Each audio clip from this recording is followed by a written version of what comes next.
Welcome back to all the viewers. Today we will start with the organization structure, that is the next part of our organizing. क्योंकि आज हम लोग देखेंगे हमारा organisational structure क्या होता है उसके बारे में। आज का हमारा वीडियो इसी पे है और टाइप्स ऑफ ऑर्गेनाइजेशनल स्ट्रक्चर भी इसी में हम लोग देख लेंगे आज। तो सबसे पहले बात करते हैं कि ऑर्गेनाइजेशनल स्ट्रक्चर जो है वो क्या और कैसे होता है। तो ऑर्गेनाइजेशनल स्ट्रक्चर कैसे बनता है, तो इसके लिए कुछ अलग से कोई ख़ास फार्मूला नहीं होता कि अलग से बनाना जाता है या कुछ होता है। जब मैनेजर्स जब मैनेजर्स जो हैं, when managers perform their jobs और वर्क, तो उसी जो जॉब या वर्क करते हैं तो उसी में इनडायरेक्ट ऑटोमेटिकली जो है उसी में ऑटोमेटिकली ऑर्गेनाइजेशनल स्ट्रक्चर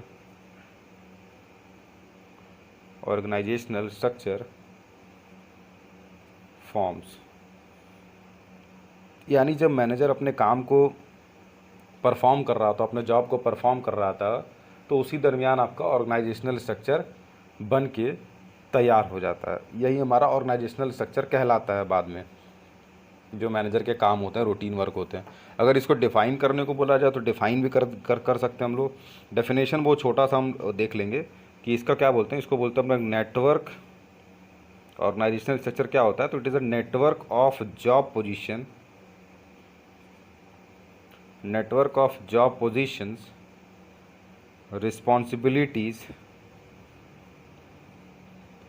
रिस्पॉन्सिबिलिटीज़ यानी जिम्मेदारियाँ, एंड अथॉरिटीज़ मतलब जो भी पावर दिया गया है डिसीजन लेने के लिए, वो अथॉरिटीज़ एट डिफरेंट लेवल्स। जो भी जितने भी लेवल्स हैं आपके, उन लेवल्स पे जो भी दिया गया वो हमारा मिला जुला के उसी को हम लोग क्या बोलते हैं, ऑर्गेनाइजेशनल स्ट्रक्चर, OS। ये हमारा ऑर्गेनाइजेशनल स्ट्रक्चर का सिंपल और आसान डेफिनेशन यही है कि network of job positions, responsibilities and authorities at different levels, उसी को मिला के हम लोग ऑर्गेनाइजेशनल स्ट्रक्चर कहते हैं। अब हम बात करते हैं ऑर्गेनाइजेशनल स्ट्रक्चर तो हमारा हो गया। अब हम बात करते हैं कि ये जो है एक टॉपिक या टर्म यूज़ होता है बार बार, that is span of management. Span of management एक ऐसा टर्म है जो कि जिसको बहुत बार यूज़ किया जाता है, बीच बीच में काफ़ी समय होता है। तो स्पैन ऑफ मैनेजमेंट का मतलब होता है, सिंपल और अगर आसान शब्दों में मैं बोलूँ तो इसका मतलब हो जाएगा number of employees which can be effectively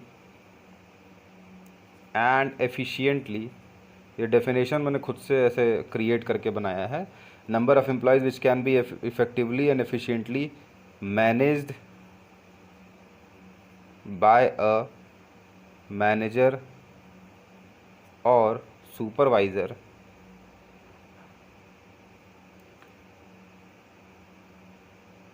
then it is his span of management। यानी कितने नंबर ऑफ एम्प्लॉयज़ को कोई एक मैनेजर अपने अंदर में अच्छे से इफेक्टिवली एंड एफिशिएंटली हैंडल कर सकता है, उनसे काम करवा सकता है, वही उसका स्पैन ऑफ मैनेजमेंट होगा। जैसे for example we are teachers, तो I can handle up to 80 students in a class suppose, so that is my span of management. Any teacher can handle 120 students, then it is his or her span of management।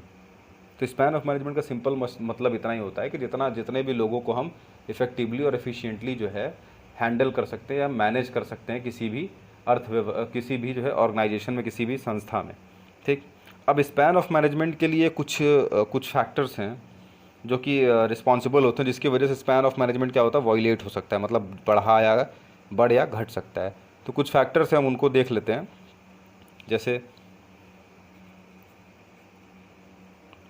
Factors affecting जो हैं उनके बारे में बात कर लेते हैं। Factors affecting span of management, SOM हमने शॉर्ट फॉर्म में यूज़ कर लिया, स्पैन ऑफ मैनेजमेंट का शॉर्ट फॉर्म।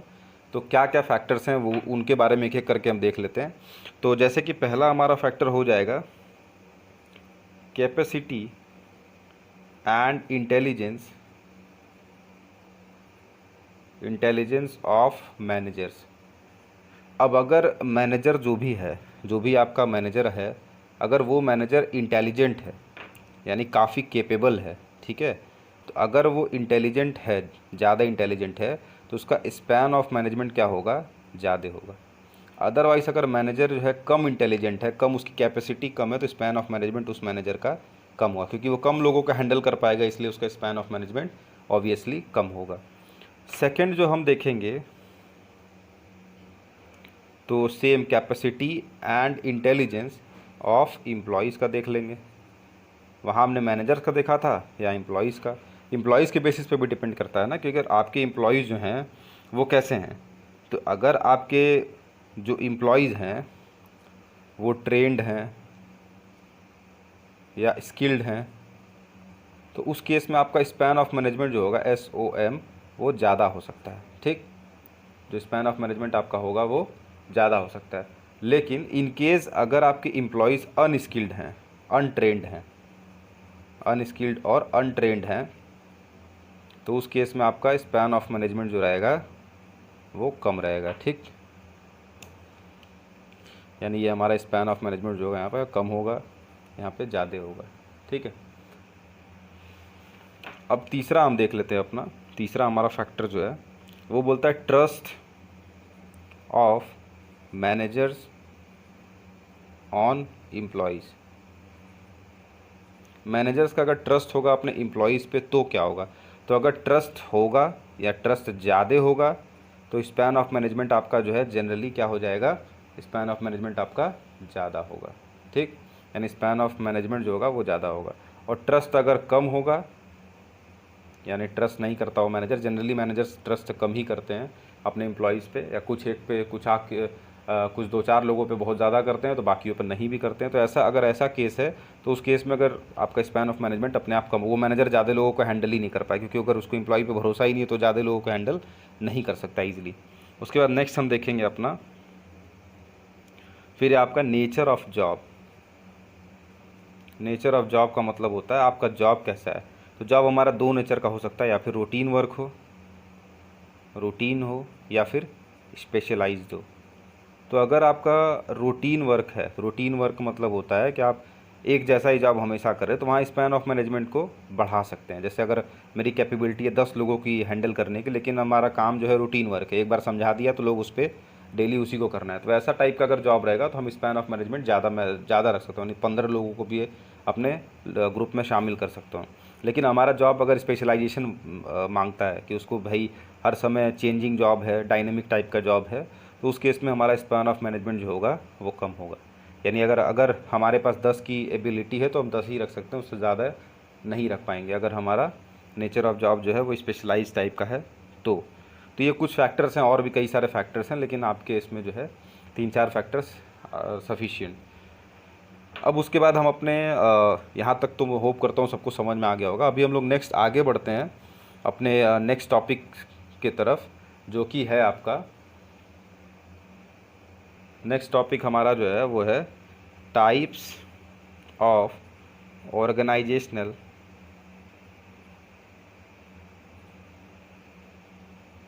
स्ट्रक्चर।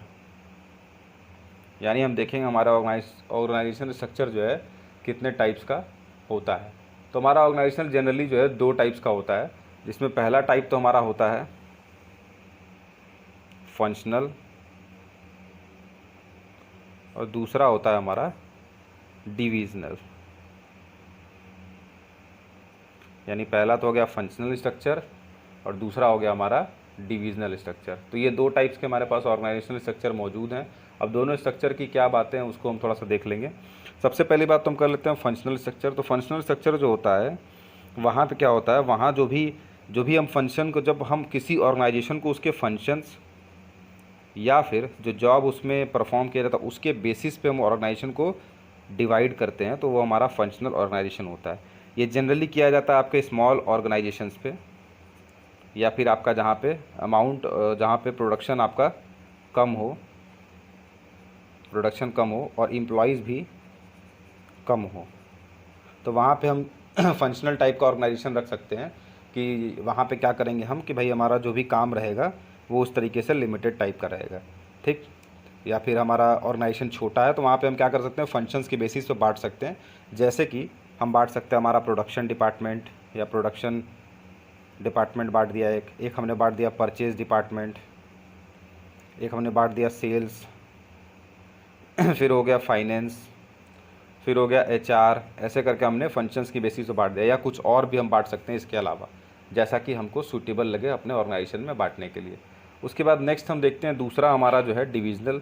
तो डिविजनल में क्या बोला गया, डिविजनल में बोला गया कि डिविजनल स्ट्रक्चर वो स्ट्रक्चर होता है जो कि प्रोडक्ट के बेसिस पे बटा हो, यानी प्रोडक्ट के बेसिस पे बटा हो, उसको हम लोग बोलते हैं डिविजनल स्ट्रक्चर। जैसे कि हमारे पास 4 प्रोडक्ट है तो हमें प्रोडक्ट के बेसिस जब ऑर्गेनाइजेशन को हम बांट देंगे तो उसको बोलेंगे हम डिविजनल स्ट्रक्चर, सिंपल भाषा में। उसके बाद हम बात करते हैं कि ये जनरली जैसे स्मॉल पे है तो ये क्या हो जाएगा, लार्ज ऑर्गेनाइजेशन पे, जहाँ पे प्रोडक्शन जो होगा आपका बहुत ज़्यादा हो और एम्प्लॉयज़ भी आपके काफ़ी ज़्यादा हों, तो ऐसे केसेस में हम अपना डिविजनल स्ट्रक्चर को फॉलो करना ज़्यादा सूटेबल मानते हैं और ज़्यादा केसेस में डिविजनल स्ट्रक्चर को ही फॉलो किया जाता है। अब फटाफट हम करके इनके मेरिट्स डीमेरिट्स को देख लेते हैं। तो हमारा जो फंक्शनल ऑर्गेनाइजेशन है या फंक्शनल स्ट्रक्चर जो है हमारा, उसके मेरिट्स और डीमेरिट्स के बारे में हम फटाफट देख लेते हैं। एक साइड हम लिख लेते हैं मेरिट्स, एक साइड हमारा हो जाएगा डीमेरिट्स।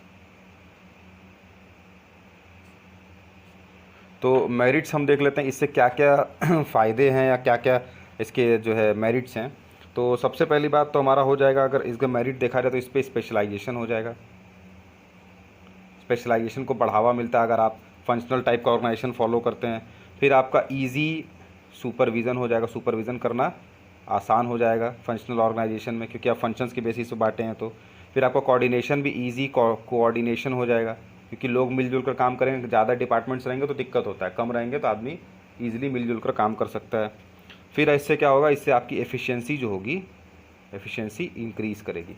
यानी ये मेरिट्स हैं आपके फंक्शनल ऑर्गेनाइजेशन के। क्या क्या, स्पेशलाइजेशन होगा, ईजी सुपरविज़न होगा, ईजी है ये, फिर ईजी कोऑर्डिनेशन होगा, कोऑर्डिनेशन आपका बहुत अच्छा हो जाएगा और एफिशिएंसी आपकी बढ़ेगी। अब ये तो कुछ मेरिट्स होंगे। डीमेरिट्स क्या हो जाएगा इसमें, तो डीमेरिट्स हो जाएगा, जैसे पहला डीमेरिट हमने देख लिया, डिफ़िकल्टी इन अचीविंग ऑब्जेक्टिव, यानी जो आपका ऑब्जेक्टिव्स है उसको पूरा करने में दिक्कत आने लगती है। फिर डिपार्टमेंटल जो होते हैं, डिपार्टमेंटल हेड जो होते हैं उनकी एटीट्यूड जो है बदल जाते हैं, क्योंकि वो अपने आप को फिर सोचते हैं कि हम अपने डिपार्टमेंट के लिए ही केवल रिस्पॉन्सिबल हैं, बाकी पूरे काम से हमसे मतलब नहीं है। तीसरी बात ये इनफ्लेक्सिबिलिटी का शिकार हो जाता है, क्योंकि बाद में अगर आपको प्रोडक्ट ऐड करना हो या बाद में ऑर्गेनाइजेशन चेंज करना हो तो फिर दिक्कत होने लगती है। उसके बाद है इसमें डिफ़िकल्ट टू फिक्स अकाउंटेबिलिटी, यानी जवाबदेही जो है फिक्स कर पाना बड़ा मुश्किल होता है, क्योंकि आप किसको जवाब दोगे। अकाउंटेबिलिटी का मतलब यही होता है जवाबदेही, किसको हम जवाब देंगे वो फिक्स कर पाना बड़ा मुश्किल हो जाता है ऐसे टाइप के ऑर्गेनाइजेशन स्ट्रक्चर में, क्योंकि आपको ये पता ही नहीं होगा कि किस तरीके से किसको जवाब देना है, किसको क्या करना है, तो ये बड़ा मुसीबत वाला काम हो जाता है। अब हम देख लेते हैं अपना फंक्शनल देख लिया हमने, अब हम देख लेते हैं अपने डिविजनल के क्या मेरिट डीमेरिट्स हैं। तो ये हो गया हमारा डिविजनल स्ट्रक्चर। अब डिविजनल स्ट्रक्चर के क्या क्या मेरिट डीमेरिट है उनको हम देख लेते हैं। तो ये एक साइड हम लिख लेते हैं अपना, जैसे पहले लिखे थे, यहाँ पे मेरिट हो गया, यहाँ पे डीमेरिट।